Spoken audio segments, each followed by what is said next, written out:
Hotel ముయించేసిన తర్వాత ఆవిడ ఇంకేదో ఒక వ్యాపారం చేసుకోవాలని ఇంకొక చిన్న వ్యాపారం చేసుకోవడానికి ఇంకొకటి ఎస్టాబ్లిష్మెంట్ స్టార్ట్ చేసింది. అది స్టార్ట్ చేస్తే అక్కడ అది జరగనీయకుండా అడ్డం పడ్డారు, పర్మిషన్ ఇవ్వకుండా అడ్డం పడ్డారు. ఇంకా బతకలేక ఈ ఊరు వదిలిపెట్టి హైదరాబాద్కి వెళ్ళింది. Can you imagine this? Please ఎవరా ఒక్కసారి మీరు ఆలోచిస్తే ఎంత బాధేస్తుందంటే, ఈ రాష్ట్రంలో ఒక సాధారణమైన వ్యక్తులు బతికే పరిస్థితిలో ఉన్నారా అని అడుగుతున్నా. ఈరోజే నేను చూసినప్పుడు రంగనాయకమ్మ గారి యొక్క అరెస్ట్ని ఆ రోజు చూశాను, నేను సహకరించాను, పార్టీ కూడా కండెమ్ చేశాం. కానీ ఈరోజు ఆంధ్రజ్యోతిలో నవ్య అనే దీని కింద ఆర్టికల్ రాసి ఈ స్టోరీ అంతా రాస్తే మనసుండే ప్రతి ఒక్కడు కూడా బాధపడాలి. ఇలాంటి సెమీ క్రిస్మస్లో మనం మెసేజ్ చదువుకోవడం కాదు, సమాజం ఏమైపోతుందో దాన్ని కరెక్ట్ చేయడానికి ప్రతి ఒక్క రెవరెండ్ కానీ, ఫాదర్ కానీ, పాస్టర్ కానీ ప్రతి ఒక్కరు కూడా అన్ని మతాల వాళ్ళు కూడా ఆలోచించాల్సిన సమయం అని చెప్పిన బాధ. ఇంకొకటి కాదు, నేను శాశ్వతం కాదు, మీరు శాశ్వతం కాదు, సమాజం శాశ్వతం. ఇలాంటి జరిగినప్పుడు ఏం చెప్పాలో నాకైతే అర్థం కావడం లేదు. నిన్న ఆ విషయమే నేను చెప్పాను. రాజకీయ నాయకులపైన కేసులు పెట్టేస్తారు, ఎమ్మెల్యేలపైన అపోజిషన్లో ఉంటే కేసులు పెట్టేస్తారు, ఇదే తెలుగుదేశం పార్టీ పైన దాడి చేస్తారు. దాడి చేసిన తర్వాత మీరు చూస్తే ఇంతవరకు నా చరిత్రలో ఎప్పుడు కూడా చిన్న పార్టీ, బుడ్డ పార్టీ ఉన్నా ఒక ఎమ్మెల్యే లేకపోయినా ఆ పార్టీ పైన దాడి చేయరు. ఒక రాజకీయ పార్టీ ఆఫీసుల పైన దాడి చేయడం అంటే ప్రజాస్వామ్యంలో ప్రజలపైన దాడి చేయడమే. స్వార్థం కోసం, ఇదే ప్రైవేట్ ఆఫీస్ కాదు, ఇది కార్పొరేట్ ఆఫీస్ కాదు. ప్రజలకు ఏ విధంగా దేవాలయానికి పోతే, చర్చికి పోతే సమస్యల పరిష్కారం కోసం మిమ్మల్ని కోరతారో, ప్రార్థనలు చేస్తారో, అలాంటి సమస్యల పరిష్కారం కోసం ఉండే పార్టీ ఈ పార్టీ ఆఫీస్ అని చెప్పి కూడా నేను మీకు తెలియజేస్తున్నా. మళ్ళీ పోరాడితే అధికారం వస్తే ప్రభుత్వం ద్వారా సమస్యల్ని ఇంకా పరిష్కారం చేస్తాం. సమాజంలో సాధికారిత కోసం ముందుకు పోతాం.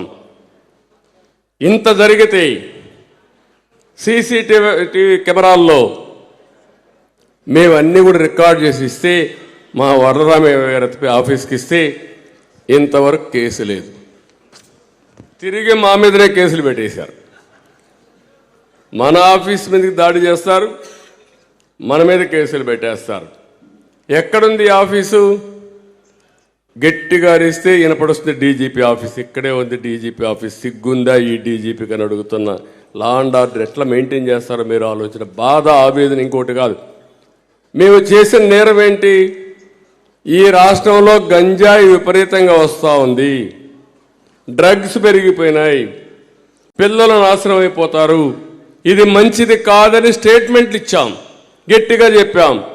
నువ్వెవడు చెప్పడానికని ఈ ఆఫీసు దాడి మీదకి వచ్చారంటే ఇంకా ప్రజా సమస్యలు ఎవరన్నా మాట్లాడతారా? మీరే ఆలోచించమని మిమ్మల్ని అందరినీ కోరుతున్నా. వ్యవస్థలన్నీ కూడా భ్రష్టు పట్టిపోయినాయి. ఒక వ్యవస్థ కాదు, రోడ్లు ఎక్కడ లేవు, ఎత్తుక్కోవాలి మీరందరూ.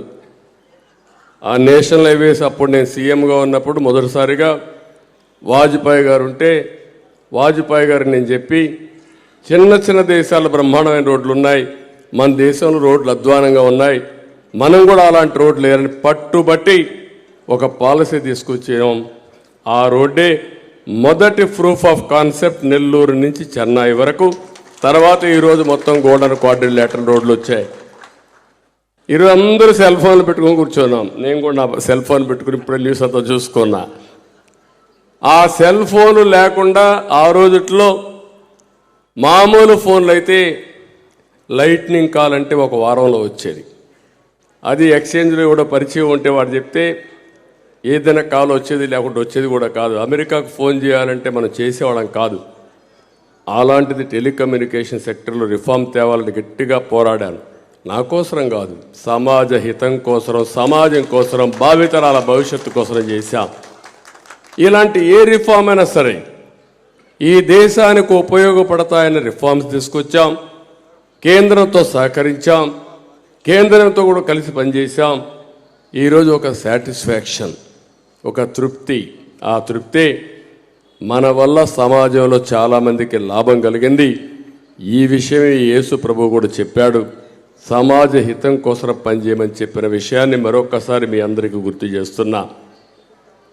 ఇంకొక పక్కన ఈరోజు నిన్న కూడా చెప్పాను, అందరూ మీరు కూడా ఆలోచించాలి, పాస్టర్స్ కానీ, రెవరెంట్స్ కానీ, లేకపోతే బిషప్స్ కానీ, అందరూ కూడా ఆలోచించాల్సిన అవసరం ఉంది. మనం కానీ ఇలాంటి అవకతవకలు కానీ కంట్రోల్ చేయకపోతే, నిన్న కూడా చూశాను, ముఖ్యమంత్రిని కూడా చూశాను, నిన్న పోయి ఉపన్యాసం మాత్రం బ్రహ్మాండంగా చెప్పేశాడు. బైబిల్లో ఉండేటన్నీ చదివేశాడు. అది చదివిన తర్వాత మీరందరూ ఏమనుకుంటారు, పాపం ఆయన బైబిల్ని యాజ్ ఇట్ ఈస్ ప్రాక్టీస్ చేస్తున్నాడు.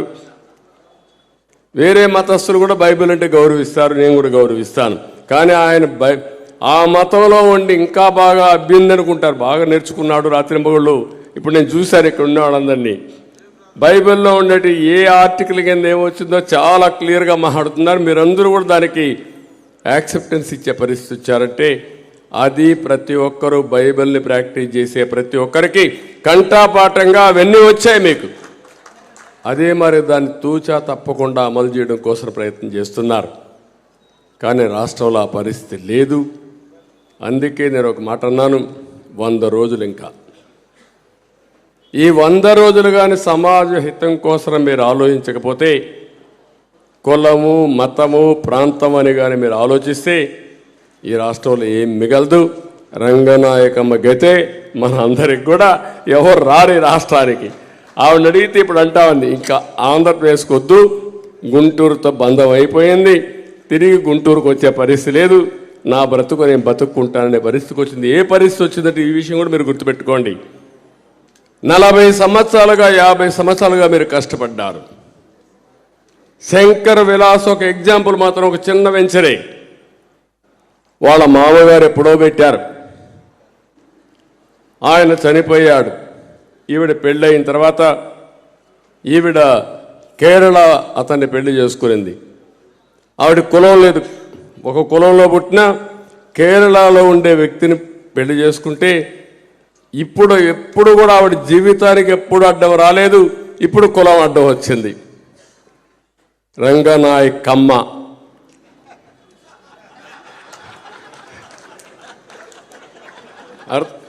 అంటే ఎంత అనాగరికం అయిపోయిందంటే సమాజం.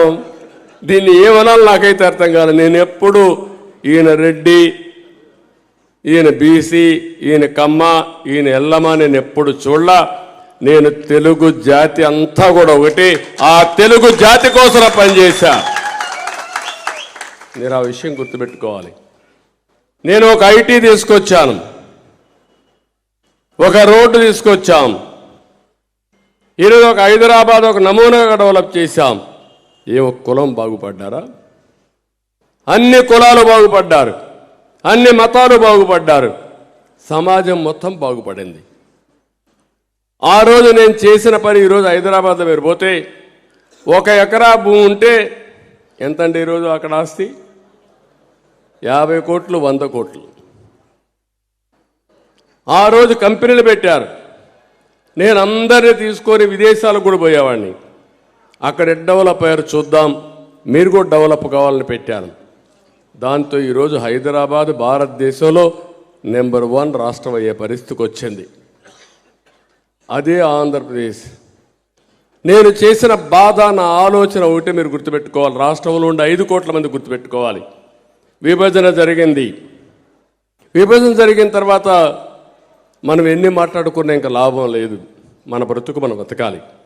ఒకప్పుడు హైదరాబాద్ని అభివృద్ధి చేసిన అనుభవం ఉంది కాబట్టి మళ్ళీ ఈ రాష్ట్రాన్ని తెలంగాణతో సమానంగా అభివృద్ధి చేయాలని రాత్రింబగళ్ళు కష్టపడ్డా. అది నేను చేసిన తప్పు.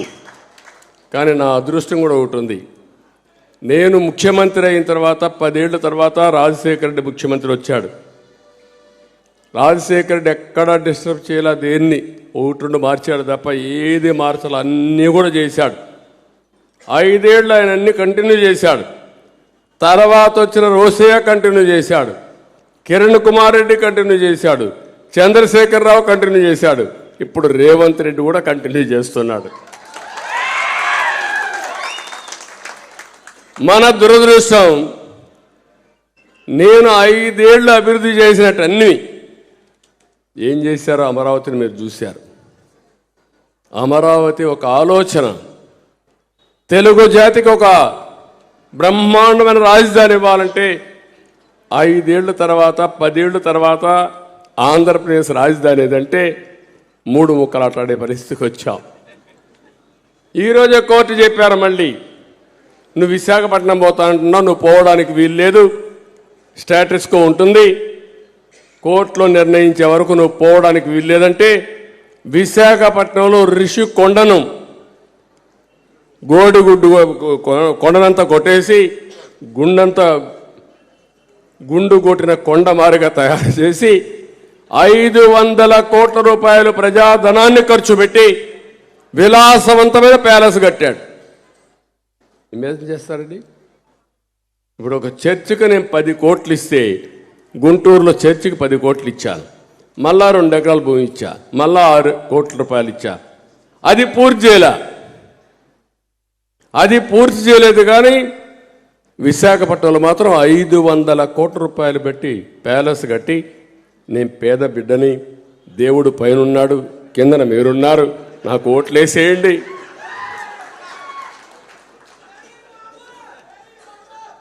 మీరు ఆలోచించండి, నేను విమర్శించడం కాదు, ఇది దేవుడు ఇచ్చిన సందేశాన్ని కూడా మనం అపహాస్యం చేసి అవుతాం ఇలాంటి వాళ్ళని సపోర్ట్ చేస్తే. నా కోసరం కాదు, నేనేం శాశ్వతంగా ఉండను ఈ రాష్ట్రంలో, లేకపోతే ఈ దేశంలో, లేకపోతే ఈ లోకంలో. కానీ నా బాధ, నా ఆవేదన, మన భావితరాలను మనం కాపాడుకోగలుగుతామా, మనుగడ ఉందా లేదా అని మిమ్మల్ని ఆలోచించమని చెప్తున్నాను తప్ప ఇంకోటి కాదని చెప్పి కూడా నేను మీకు తెలియజేస్తున్నా. ఇలాంటి తెలిసినప్పుడు ఆవేశం, కోపం అయితే మళ్ళా సభ్యత, సంస్కారం అడ్డం వస్తాయి. అందుకే బూతులు తిట్టలేకపోతున్నా.